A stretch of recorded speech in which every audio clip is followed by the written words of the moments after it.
A Consellería do Medio Rural vén de publicar no DOGA a resolución da Dirección Xeral de Gandaría, Agricultura e Industrias Agroalimentarias pola que se amplían as zonas demarcadas pola praga de corentena da flavescencia dourada da vide.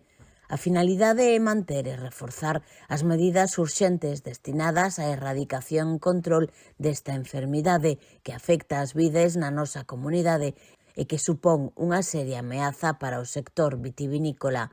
En total, a nova zona demarcada comprende un total de 26 parroquias de 8 concellos, todos eles da provincia de Ourense: Beade, Carballeda de Avia, Cartelle, Castelo de Miño, Celanova, Cenlle, Ramirás e Ribadavia.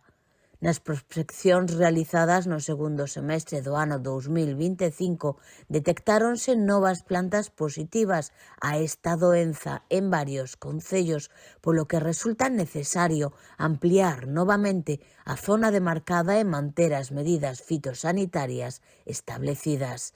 Trátase dunha acción preventiva que busca frear a expansión dunha praga que afecta ao sector vitivinícola galego, especialmente nas provincias de Ourense e Pontevedra.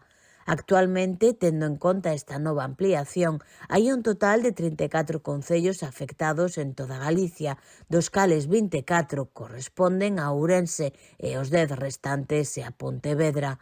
A relación completa de municipios e parroquias demarcadas pode consultarse na resolución que se publicaba onte no DOGA.